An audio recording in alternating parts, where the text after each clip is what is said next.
another lesson from history. In fact, this is a whole history book.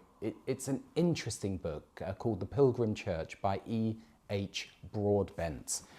It's interesting because it's not the official Catholic history of the Church. As you know, history is written by the victors, by those who are in charge, those who have control of the great libraries and the scribes and the scriptoriums and the like. But the interesting story here is it shows that even those who were described as heretics were carrying a flame of a New Testament church which was pure and uncorrupted by church history and church politics and the self-aggrandizement of bishops and cardinals. It describes the Bogumils, and I wanted to just look at them, and we'll look at many other communities through the years. But the Bogumils were a Christian community, means friends of God. They were there in what was then a Christian country, which today we call Bosnia, and everyone today thinks, well, Bosnia's Muslim. How did it come to be Muslim? It came to be Muslim because this Christian community didn't quite fit the mould of the Roman Catholic Church of its day, were oppressed by the King of Hungary, and the kings paid homage to the Pope. Oppressed to such an extent that they went to the Ottomans, they went to the Muslims for protection, and the protection was on the basis that they converted to Islam.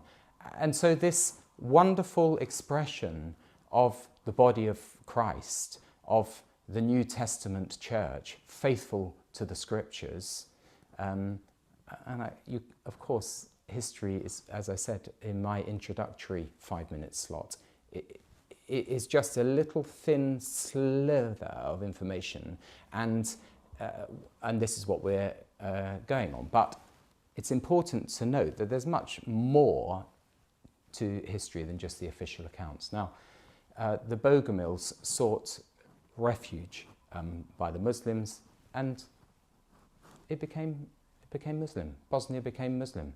And even in our day, we've had these terrible wars with, you know, Slobodan Milosevic and Latko Radic and Karadin, whatever his name is. He's just been put away.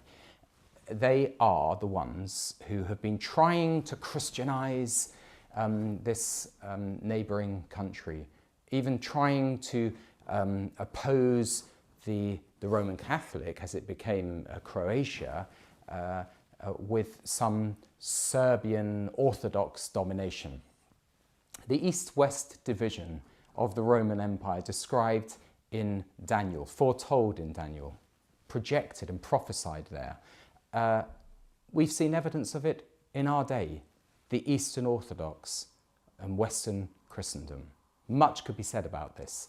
Of course, it was right there in Europe, in our day. After the terrible atrocities of the Second World War, we had mass executions, mass graves. Srebrenica, just outside. We had bombing of beautiful cities. The lesson of history is this: if Christians, so-called, are going to fight Christians, who are going to redefine Christians, it goes right back to the days of the Byzantines, when they ostracized the Syriacs and the Chals, I can't remember what they are, over minute different sort of monophysite readings of the creed, you know, that this is actually the issue that divides them still, that the Holy Spirit proceeds from the Father, or is it from the Father and the Son? This little clause that's there in the creed that they added to say that the Son and the Father are of equal value. These divisions can lead to supersessionism. They can lead to the trampling down of fellow Christians. They can lead to the Armenian massacre. This is what can happen if there is intolerance even among Christians.